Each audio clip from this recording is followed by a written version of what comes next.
નમસ્તે વિદ્યાર્થી મિત્રો, જ્ઞાનપથ શૈક્ષણિક સંકુલમાં આપનું હાર્દિક સ્વાગત છે। ધોરણ 5 વિષય ગુજરાતી, વિષયાંક વ્યાકરણ। આજે આપણે વ્યાકરણના બે ટોપિક ભણીશું, વિરામચિહ્ન અને સર્વનામ। વિદ્યાર્થી મિત્રો, તો આપણે પહેલો ટોપિક વિરામચિહ્ન વિશે ભણીશું। તો તમે પાઠ વાંચતા હો ત્યારે વાક્યની વચ્ચે અને વાક્યના અંતે કેટલાક ચિહ્ન જોતા હશો। આ ચિહ્નને વિરામ ચિહ્ન કહે છે કે તમે જ્યારે પાઠ વાંચો છો ત્યારે તમને કેટલાક ચિહ્ન જોવા મળે છે, તો આ ચિહ્નને વિરામ ચિહ્ન કહેવામાં આવે છે। તો વિરામ ચિહ્નોની જરૂર શા માટે હોય છે? તો વિરામ ચિહ્નથી વાક્ય વાંચતા ફાવે છે અને વાક્ય છે યોગ્ય લાગે છે। જેમ કે ભાનુ, મનુ, રાજુ મેળામાં ગયા। પછી છે કે વિરામ ચિહ્નથી વાક્યનો અર્થ સ્પષ્ટ થાય છે। એની જરૂર શા માટે હોય છે? તો બે છે કે પેલું છે કે તેને વાક્ય છે વાંચતા ફાવે છે, અને બીજો એ છે કે વિરામ ચિહ્નથી વાક્યનો અર્થ સ્પષ્ટ થાય છે કે વાક્ય છે એ શું કહેવા માગે છે, એ અર્થ છે એ સ્પષ્ટતાપૂર્વક રજૂ થાય છે। કે અહીં ઉદાહરણ આપેલું છે કે અમને ઓછી શિષ્યવૃત્તિ મળવાની છે। તો વાક્યના અંતે અહીં તમે જોઈ શકો છો કે વાક્યના અંતે પૂર્ણ વિરામ છે, તેથી અર્થ સ્પષ્ટ થાય છે કે અમને જે શિષ્યવૃત્તિ મળવાની છે તે ઓછી મળવાની છે। એ જ રીતે પછી બીજું ઉદાહરણ છે કે અમને ઓછી શિષ્યવૃત્તિ મળવાની છે, પરંતુ જો પૂર્ણ વિરામને બદલે બીજું વિરામ ચિહ્ન મૂક્યું હોય તો અહીં તમે ઉદાહરણ જોઈ શકો છો કે અહીં છે એ પૂર્ણ વિરામ છે, અને બીજા ઉદાહરણમાં અહીં પ્રશ્ન ચિહ્ન એટલે કે પ્રશ્નાર્થ ચિહ્ન મૂકવામાં આવેલું છે કે અમને ઓછી શિષ્યવૃત્તિ મળવાની છે, તો અહીં વાક્યને અંતે પ્રશ્નાર્થ ચિહ્ન છે। ચિહ્ન બદલવાથી અર્થ બદલાઈ ગયો। હવે અર્થ એવો થશે કે શિષ્યવૃત્તિ અમને નથી મળવાની, બીજા કોઈને મળવાની છે। તો તમે અહીં જોઈ શકો છો કે માત્ર વિરામ ચિહ્ન બદલવાથી તેનો અર્થ પણ બદલાઈ જાય છે। એટલે આ ચિહ્નનો ખૂબ જ જરૂર હોય છે, અને વાક્યને વાંચતા ફાવે છે અને તેનો અર્થ પણ સ્પષ્ટ થાય છે। એટલા માટે વિરામ ચિહ્નનો ઉપયોગ છે એ જરૂરી છે। અહીં આપણે 4 વિરામ ચિહ્નનો ઉપયોગ છે એ જાણશો અને તેનો અભ્યાસ કરીશું। તમારે અહીં 5મા ધોરણમાં 4 વિરામ ચિહ્નનો ઉપયોગ છે તેના વિશે જાણવાનું છે। તો પહેલું છે પૂર્ણ વિરામ, એને આ રીતે દર્શાવવામાં આવે છે। બીજું છે અલ્પ વિરામ, તેને આ રીતે દર્શાવવામાં આવે છે। ત્રીજું છે ઉદ્ગાર, દ છે આ રીતે કરવામાં આવે છે અને એને ચિહ્ન છે આ રીતે દર્શાવવામાં આવે છે, અને પ્રશ્ન ચિહ્ન અથવા તો પ્રશ્નાર્થ ચિહ્ન જે આ રીતે તેને ઓળખવામાં આવે છે। તો અહીં 4 છે: પૂર્ણ વિરામ, અલ્પ વિરામ, ઉદ્ગાર ચિહ્ન અને પ્રશ્ન ચિહ્ન એટલે કે પ્રશ્નાર્થ ચિહ્ન। આ 4નો આપણે આગળ અભ્યાસ કરીશું। સૌ પ્રથમ પેલું છે પૂર્ણ વિરામ। અહીં તમે જોઈ શકો છો આ પેલું છે પૂર્ણ વિરામ। તો આ ક્યારે તેની જરૂર પડે છે એ અહીં આપવામાં આવેલું છે કે કોઈ હકીકત કહેવી હોય કે માહિતી આપવી હોય ત્યારે વાક્યના અંતે પૂર્ણ વિરામ મુકાય છે। અહીં સ્પષ્ટતા કરી દીધી છે કે પૂર્ણ વિરામ છે એ ક્યારે મૂકવામાં આવે છે? તો કોઈને હકીકત કહેવાની હોય કે માહિતી આપવાની હોય ત્યારે વાક્યના અંતે એને વચ્ચે મુકાતું નથી, પણ ક્યાં વાક્ય જ્યાં પૂરું થાય છે ત્યાં એને આ વિરામને મૂકવામાં આવે છે। અહીં ઉદાહરણ આપવામાં આવેલું છે કે પહેલું ઉદાહરણ છે કે એની આંખમાં જળજળિયા આવ્યા। અહીં વાક્ય પૂર્ણ થાય છે એટલે અહીં પૂર્ણ વિરામ કરવામાં આવેલું છે। એ જ રીતે બીજું ઉદાહરણ છે કે નાનો છોકરો ઊભો થયો। તો અહીં પણ વાક્ય પૂરું થાય છે અને વાક્યના અંતે પૂર્ણ વિરામ મૂકવામાં આવે છે। એ જ રીતે પછી તમે કોઈ પણ ઉદાહરણ લઈ શકો કે સૌને ગળે ડૂમો ભરાયો। તો અહીં વાક્ય પૂર્ણ થાય છે એટલે ત્યાં પણ શું આવશે?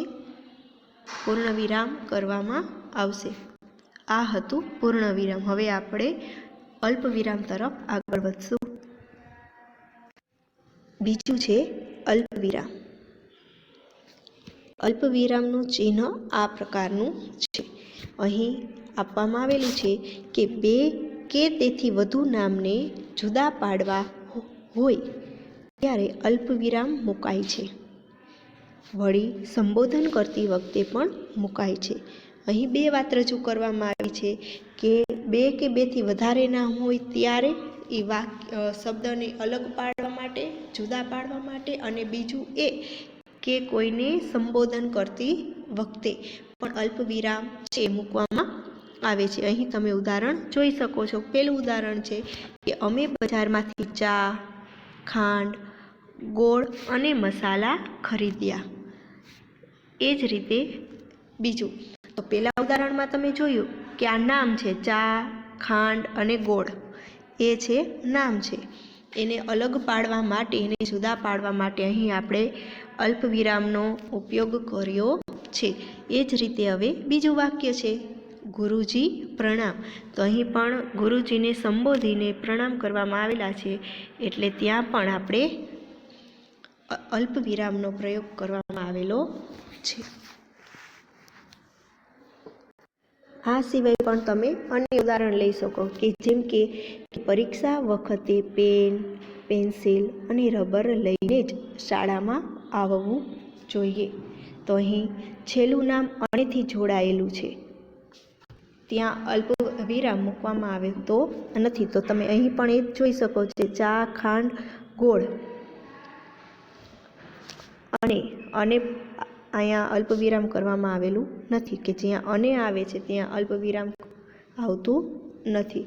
તો આ ઉદાહરણ છે એ આ પ્રમાણે અલ્પવિરામનું ઉદાહરણ તમે અહીં જોઈ શકો છો.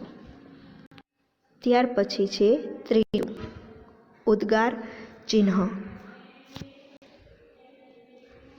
તો વાક્યમાં આશ્ચર્ય, ક્રોધ, ધિક્કાર, પ્રશંસા અને દુઃખ જેવા ભાવ દર્શાવવાના હોય ત્યારે ઉદ્ગાર ચિહ્ન મુકાય છે. આમ ઉદ્ગાર વાક્યના અંતે ઉદ્ગાર ચિહ્ન આવે છે. વાક્યના અંતમાં, કે તમે અહીં જોઈ શકો છો કે અહીં કીધું છે કે આશ્ચર્ય, કંઈ નવાઈ લાગતી હોય તો એ વાક્ય બોલતા હો ત્યારે પણ ઉદ્ગાર ચિહ્નનો ઉપયોગ કરવામાં આવે છે. ગુસ્સો બતાવવો હોય, ધિક્કાર, તિરસ્કાર બતાવવો હોય, વખાણ બતાવવાના હોય અથવા તો દુઃખ બતાવવાનું હોય, આ જે ભાવ દર્શાવવાના હોય ત્યારે આ ચિહ્નનો ઉપયોગ થાય છે. ઉદાહરણ છે પેલું, અહીં આપેલું છે કે કેવું સુંદર દ્રશ્ય છે.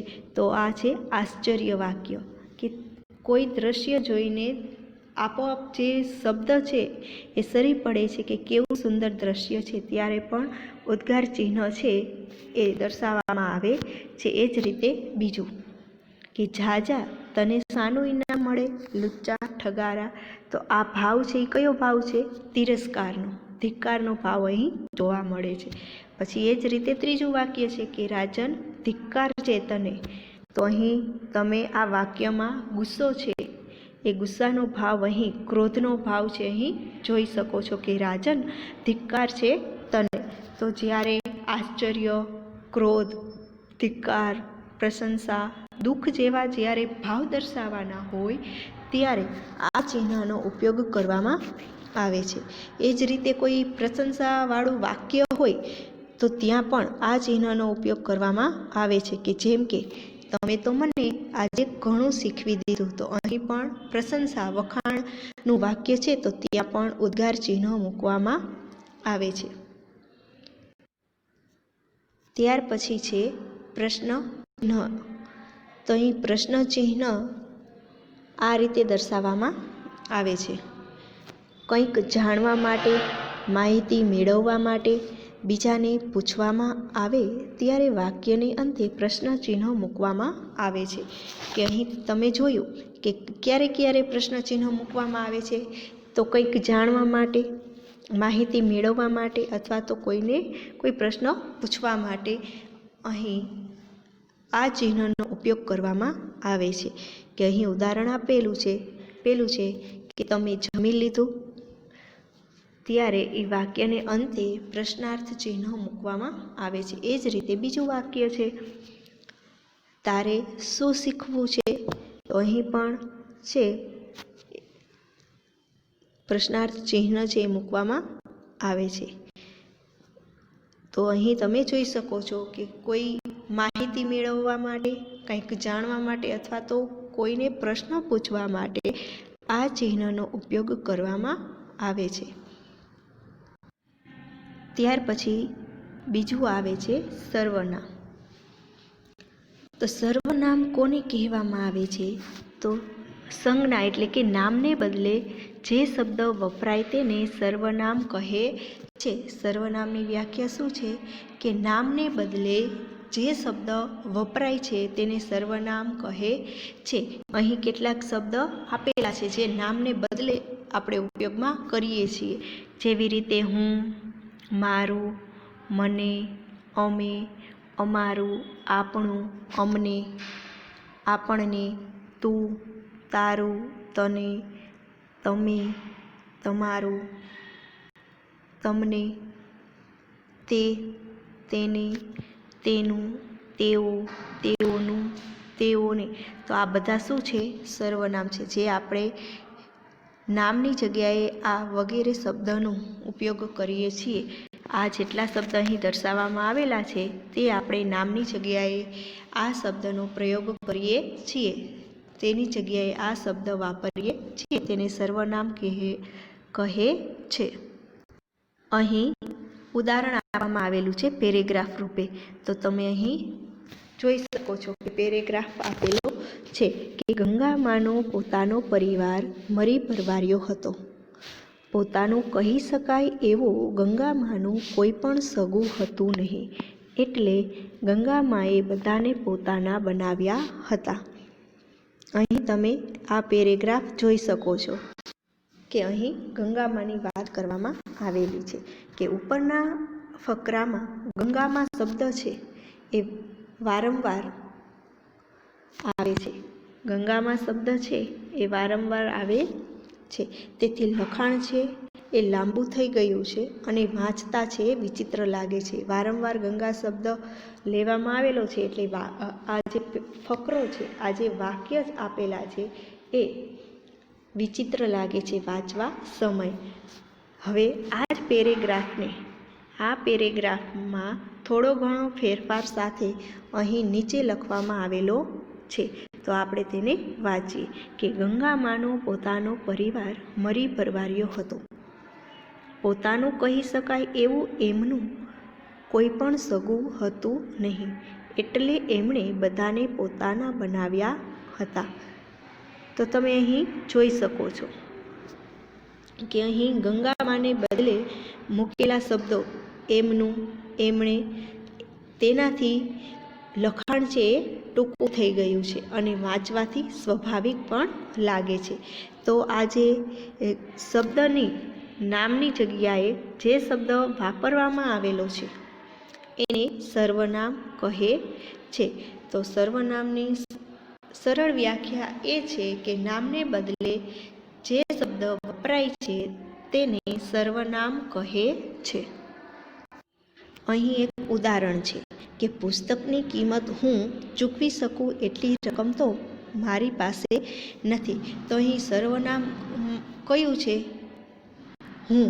કે લિંકન જ્યારે એના શિક્ષકને વાત કરે છે ત્યારે શું કહે છે કે હું પુસ્તકની કિંમત ચૂકવી શકું એમ નથી, મારી પાસે એટલા પૈસા નથી. તો અહીં વાક્યમાં એના નામની જગ્યાએ હું શબ્દનો પ્રયોગ કરવામાં આવેલો છે.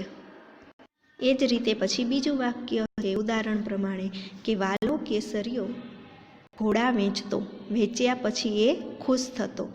તો વાલો કેસરીયો છે એ ઘોડા વેચતો અને વેચ્યા પછી એ શું છે? સર્વનામ. એ ખુશ થતો. એ એટલે કોણ? વાલા કેસરિયાની અહીં વાત કરવામાં આવેલી છે.